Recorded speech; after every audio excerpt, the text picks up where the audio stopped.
Bueno, ¿cómo les va? Buenas tardes. Este video es para reforzar la explicación que ya hicimos por Meet sobre la problemática de la llamada Revolución Atlántica, que en el marco de muchos historiadores en realidad fue considerada al principio como la doble revolución burguesa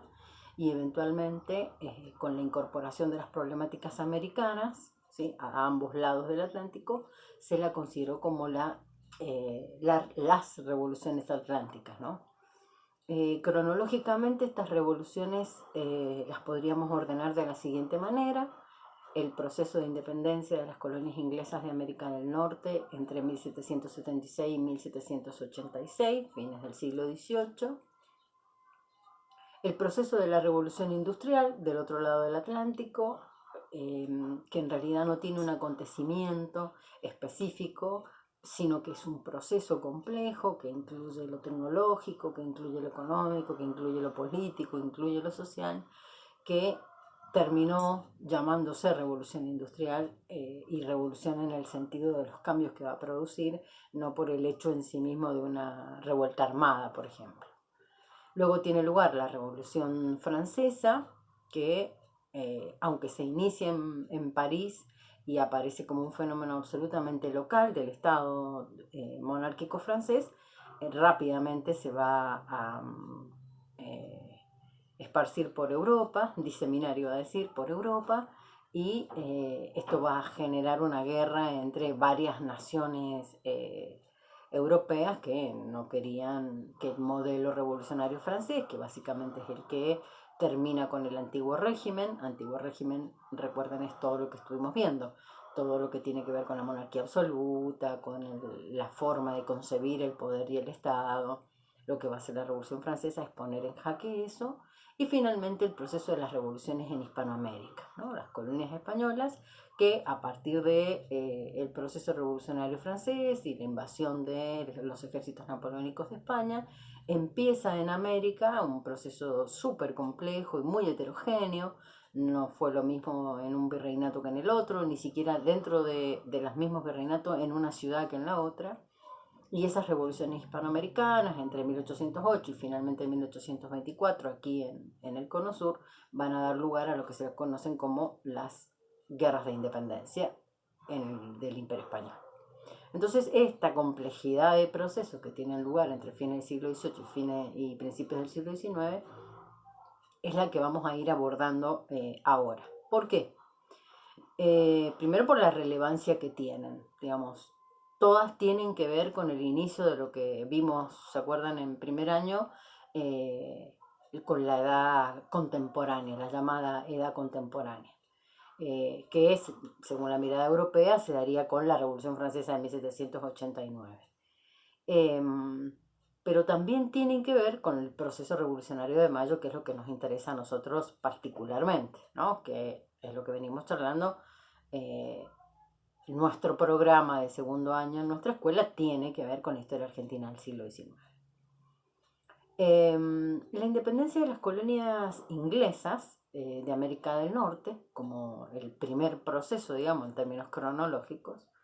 se da en una situación coyuntural muy particular. La corona inglesa decide aumentar los impuestos a productos básicos que los colonos le suministraban a Inglaterra. Y digo productos básicos porque muchos de ellos no eran solo productos que consumía la aristocracia o la nobleza británica, sino que muchos iban a ese desarrollo industrial que está teniendo Inglaterra, como por ejemplo el algodón, que crecía en plantaciones enormes que existían en el sur de los Estados Unidos. Piensen en Mississippi, en New Orleans, toda esa zona, plantaciones esclavistas, en donde la característica, digamos, del trabajo que sostenía esas plantaciones eran los esclavos, y un norte de esas 13 colonias atlánticas, imagínenselas todas en el Atlántico, un norte que tiene más bien un perfil comercial, un perfil industrial, no tiene tanto este perfil agrario. Eh, van a resistir esta imposición de aumento de los impuestos, van a solicitar ingresar al Parlamento y ser parte del Parlamento inglés para la toma de decisiones, a lo cual la monarquía británica y el Parlamento británico se negaron, no iban a permitir que una colonia tuviese el mismo rango de participación y de toma de decisiones que la que tenía la nobleza británica en el Parlamento y la famosa Cámara de los Comunes, que eran, por supuesto, ingleses de Inglaterra, digamos, no estos ingleses emigrados a lo que actualmente llamamos Estados Unidos. La negativa provoca una reacción en las colonias que se militarizan rápidamente, piensan que los colonos ingleses, ni los del norte industrializados, ni los del sur con un perfil más campesino, eran soldados con tradición, digamos, militar, no estaban formados para eso. Hay una película interesante que si quieren ver, como para acompañar un poco esto, es El Patriota. Allí van a ver algo de lo que yo les digo. Por supuesto siempre en una situación ficcional, digamos, pero bueno, es el marco de la guerra de independencia y estos ejércitos finalmente, luego de dar muchas batallas, van a ganarle al Imperio Británico. No lo van a hacer sin ayuda de una potencia con la cual Inglaterra tiene diferencias en Europa, que es Francia. Francia ayuda a los colonos ingleses en Norteamérica a independizarse, con un costo muy alto, que es el empobrecimiento de la propia monarquía francesa. Si bien la monarquía francesa ya tenía problemas, como todos los procesos históricos, recuerden, son multicausales y tienen, si uno los quiere ver en profundidad, raíces muy hondas en el tiempo,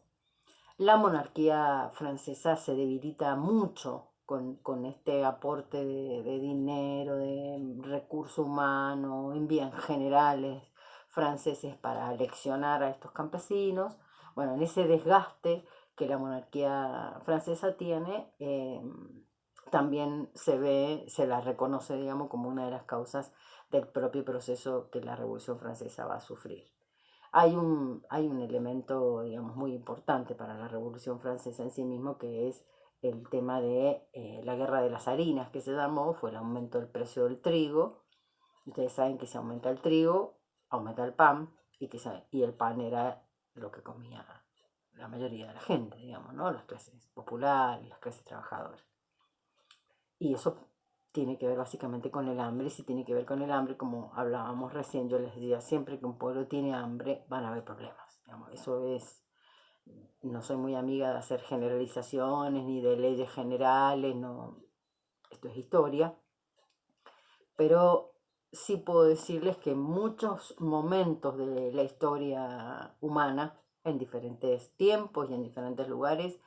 el tema de las hambrunas, el tema de las epidemias, el tema de las revueltas sociales, es un tema que pone en marcha procesos sociohistóricos muy profundos.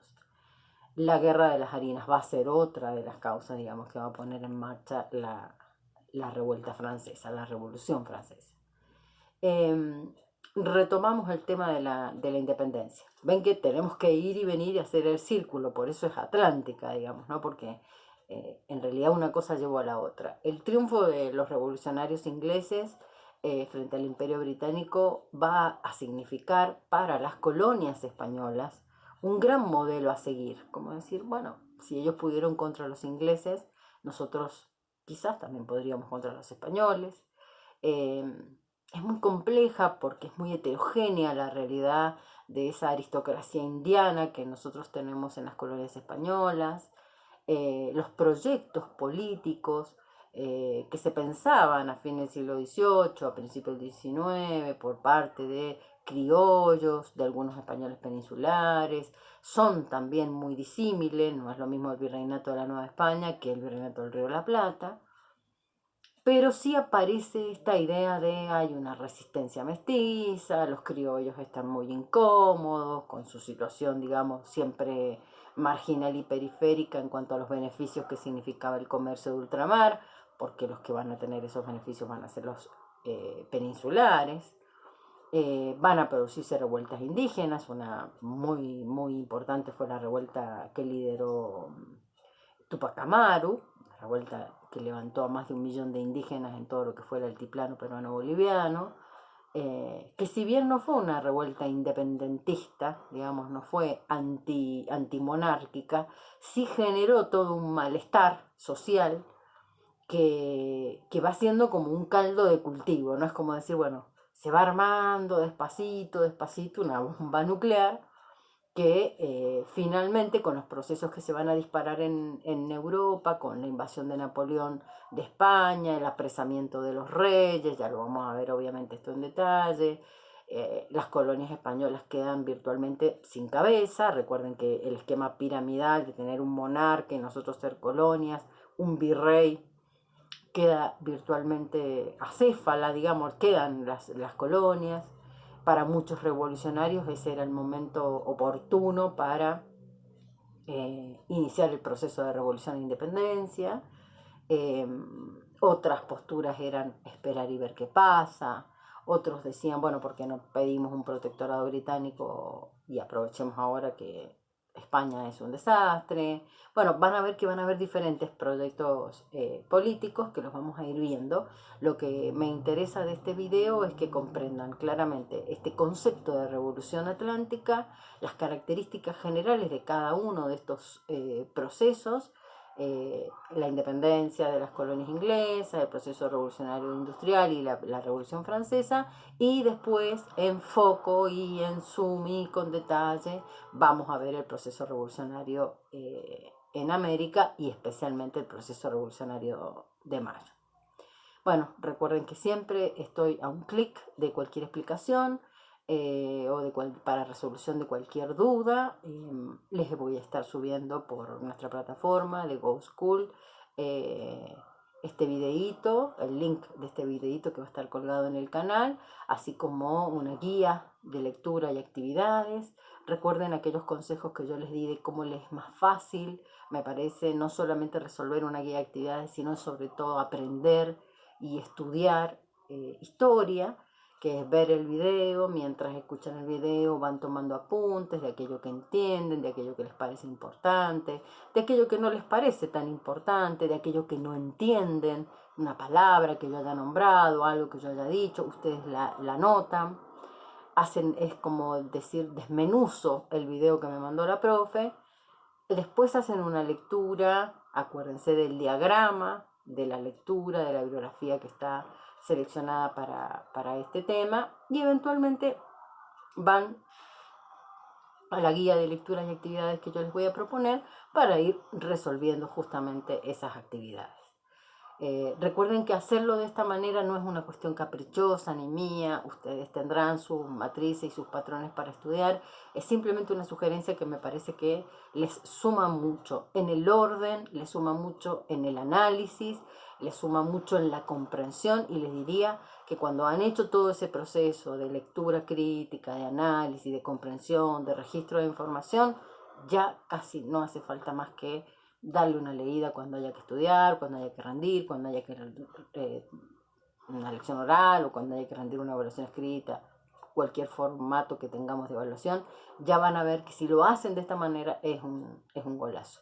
Yo no soy especialista en técnicas de estudio, pero conozco mucho de historia y sé lo que les estoy diciendo, y el consejo es acercarlos de una forma efectiva al texto histórico. Bueno, los quiero mucho, quiero que se cuiden mucho, que cuiden a su gente, a sus familias, a sus hermanos, y bueno, estén atentos que esto ya les va a llegar. Un beso.